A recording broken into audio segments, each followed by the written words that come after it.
So category B.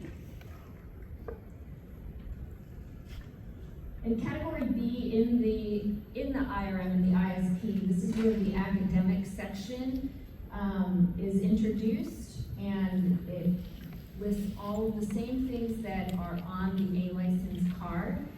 The nice thing about it is, Mel said that it's broken into sections, right? Free fall, exit and free fall, and then canopy and emergency procedure review. And I believe that on the old card, people were signing those off thinking emergency procedure review was just, like, okay, show me how you pull your handles.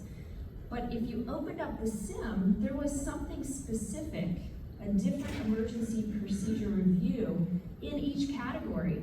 But unless you opened the book, you didn't know what that was. And you know how it is. We're busy when we're out there running, doing jumps.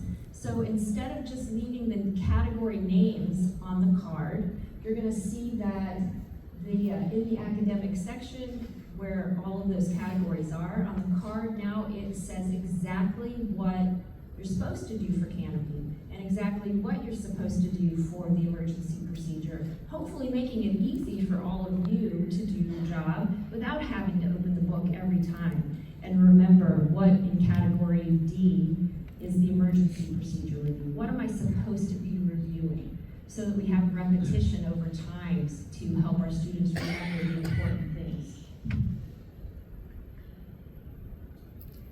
In category B, we've added a discussion of flight cycle, and that we related that to a student flare. We know the most common thing a student does is flare high on their first jump, and then want to let those toggles back up, which can create that flight cycle.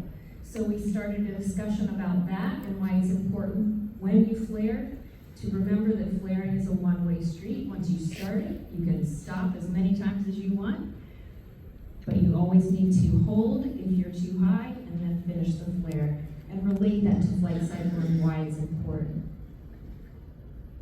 And added a nice graphic for flight cycle. And then there's another example of a call out for SMTA to start introducing the student in category B to the structure at the drop zone for instructors, SMTAs, BZOs. And the reason we included this picture up here isn't because the SMTA one is more important than any other one. We wanted to give you an example of when we said we called out vocabulary and defined it, what those call outs look like. And you'll find those throughout the ISP. There are a few in the other sections, but not as many. But we wanted to make sure that we showed you this is what we're talking about when we talk about a call out. And they all look the same.